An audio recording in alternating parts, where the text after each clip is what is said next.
Gold, trusted gold buyers. మీరు తాకట్టు పెట్టిన బంగారాన్ని విడిపించి ఈ రోజు ఉన్న మార్కెట్ ధరకు కొనబడను.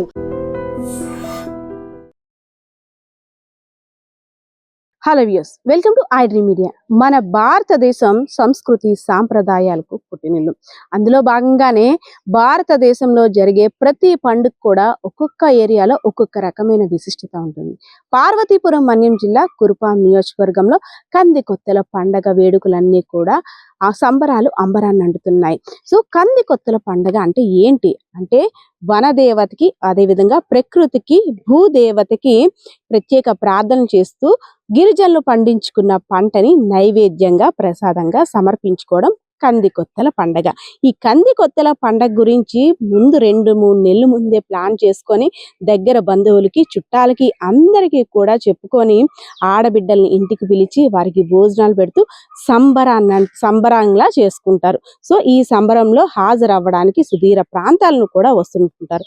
వీళ్ళే కాదు, ప్రభుత్వ అధికారులు, జిల్లా స్థాయి అధికారులు కూడా, జిల్లా కలెక్టర్ కూడా ఈ సంబరాల్లో పాల్గొని ఈ పండగ యొక్క విశిష్టతని అందరికీ తెలియజేస్తారు. కందికొత్తల పండగ అసలు ఏంటి అంటే, సంస్కృతి సాంప్రదాయానికి ప్రత్యేకంగా నిలిచినటువంటి ఆ అడవి బిడ్డలు చేసుకునే పండగ. ప్రకృతి నుండి మనకి వచ్చే ప్రతిదీ కూడా గొప్ప వరం.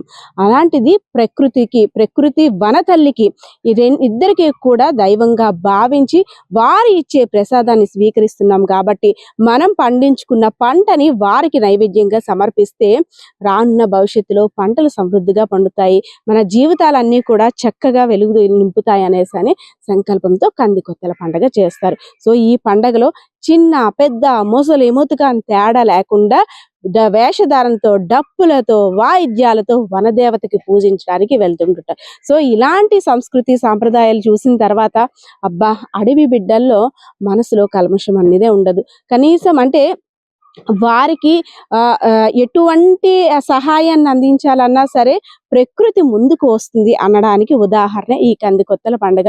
సో ఈ కందికొత్తల పండుగ గురించి ఆ గిరిజన గ్రామస్తులు ఏమంటున్నారో, అదేవిధంగా ప్రభుత్వ అధికారులు కూడా అక్కడ నృత్యాలతో, ఆటపాటలతో ఎంత ఆనందంగా మైమర్చిపోతున్నారో ఆ విజువల్లో కూడా చూడొచ్చు. అదేవిధంగా సంక్రాంతి సంబరాలు అని మనం ఎంత ఇంపార్టెన్స్ ఇస్తామో, ముఖ్యంగా గిరిజనులు, అడవి బిడ్డలందరూ కూడా కందికొత్తల పండుగ వేడుకని చాలా గ్రాండ్ గా చేసుకోవడానికి ప్లాన్స్ చేస్తుంటారు. కందికొత్తల పండుగ వచ్చిందంటే చాలు, ఓయ్ మీ ఆడపిల్లల్ని ఎప్పుడు పిలుస్తున్నావు, వనదేవతకి ఏం మొక్కున్నావు, వనదేవతకి బట్టలు ఎప్పుడు చూపిస్తున్నావు, అది ఇది వనదేవతకి ఈసారి ఏం ప్రసాదం పెడతాం, మీరు కందికొత్తల పండుగకి రెడీ అయిపోయారా లేదా అంటూ ఓ హడావిడి మామూలుగా ఉండదు. ఒకసారి గిరిజన గ్రామస్తులు కందికొత్తల పండుగ గురించి ఏమంటున్నారు వారి మాటలోనే వినేద్దాం. అందరికీ నమస్కారం. నా పేరు అడ్డాకుల నరేష్, గుమ్మడిపురం మండలం, తాడికొండ గ్రామం. ఈరోజు ఏదైతే కంది పండుగ గురించి మాకున్న తాతలు ఇంకా ముత్తాతల నుండి ఈ సాంప్రదాయం ఆచారం అనేది వస్తుంది. మాకు ఎటువంటి కొండ దినుసులు అనేవి పండిన పంట ఇంటికి వచ్చే నాటికి మా పెద్దలకి, మా కులదైవాలకి నైవేద్యం పెట్టిన తర్వాతే ఈ పండగ అనేది మేము జరుపుకుంటాం. ఈ పండగ అనేది సుమారుగా 7 రోజులు 9 రోజులు జరుగుతుంది. మా గొడ్డలమ్మ, సత్తరమ్మ, మా జాకరమ్మకి నైవేద్యం పెట్టిన తర్వాత, మా కుల పెద్దలకి మా నైవేద్య రూపంలో చెల్లించిన తర్వాత, మా పితృదేవతలకి వీరందరికీ మనిస్తూ పేరు పేరున పిలుస్తూ మాకు పండే పంటలు కంది, కొర్ర, గంట, జొన్న, సామ, ఊద, సోడి ఇవన్నీ కలిపి నైవేద్యంగా పెట్టి మా కులదైవాన్ని మా సాంప్రదాయ ప్రకారంగా మాకుండే కొండ దేవతల్ని వాళ్ళందరికీ ఇంటికి పిలిచి మాకు ఉన్న కొత్త బట్టతో పాటు, మాకుండే ఇప్పసారతో పాటు, మాకుండే కంది పంటతో పాటు అన్ని నైవేద్యం సమర్పించిన తర్వాతే మేము స్వీకరిస్తాం. ఈ స్వీకరించిన తర్వాత నుండి ఈ దినుసను మొత్తం మేము తింటాం. అంతకుముందు ఇంటికి ఉంచుకున్న తర్వాతే ఈ పంట నైవేద్యం పెట్టిన తర్వాత మేము తింటామనేది ఈ ద్వారా మీకు తెలియజేస్తున్నాం. నమస్కారం అండి, నా పేరు రబ్బా లోవరాజు. మాది పార్వతీపురం మన్యం జిల్లా తూర్పు కనుమల ప్రాంతానికి చెందిన ఆదివాసులం మేము. మా ప్రాంతంలో డిసెంబర్ నెల చివరి వారంలో ఏవైతే మా ప్రాంతంలో పండించినటువంటి పంటలు, జొన్న, ధాన్యము, కందులు, ఇతర పంటలన్నీ కూడా ఇంటికి చేరిన శుభ సందర్భంగా మా ప్రాంతంలో కురుపం, గుమ్మలక్ష్మపురం సుమారుగా 60 నుంచి 80 గ్రామాలు ఆదివాసులమి. కందికొత్తలు అనే పండగ తరతరాలుగా మా పూర్వీకుల నుంచి కూడా మేము ఇక్కడ జరుపుకోవడం జరుగుతుంది.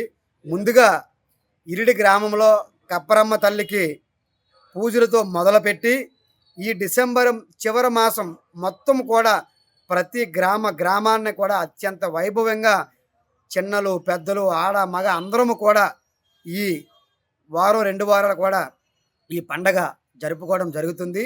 దీని యొక్క ప్రధాన ఉద్దేశం ఏంటంటే మాకు పండినటువంటి పంటలు మా ఇంటికి చేరిన శుభ సందర్భంగా ప్రకృతికే మాకు దైవం. ఆదివాసులంటే ఏ మతంతోని దేనికి సంబంధం ఉండదు. ప్రకృతిని, వనాన్ని మేము పూజిస్తాము. ఏవైతే మా పంటలకి మేము పనిముట్లుగా ఉపయోగిస్తామో గొడ్డల్ని వాటినే పూజించి ఈ డిసెంబర్ చివరి వారంలో కందికొత్తలు అనే పండగని మేము అత్యంత వైభవంగా జరుపుకుంటాం. కాబట్టిగా మా యొక్క ఈ పండగని ప్రపంచవ్యాప్తంగా తెలియజేసి మా ఆదివాసుల యొక్క ఆచార సాంప్రదాయాలు అందరూ గౌరవిస్తారని ఈ సందర్భంగా తెలియజేసుకుంటున్నాం. నమస్కారం. ఆనవాయితీగా ఉంచుకోండి. ఈరోజు ఇక్కడ చూస్తున్నటువంటి ఈ సంబరాలు చూస్తే ఎవరికైనా కూడా ఆనందం అనేటువంటిది ఏంటనేటువంటి తెలుస్తుంది. మీ మొహాల్లో కనిపిస్తున్నటువంటి ఈ ఆనందం సంవత్సరం పొడవునా ఉండాలని చెప్పి ఆకాంక్షిస్తున్నాను. మన పంటలన్నీ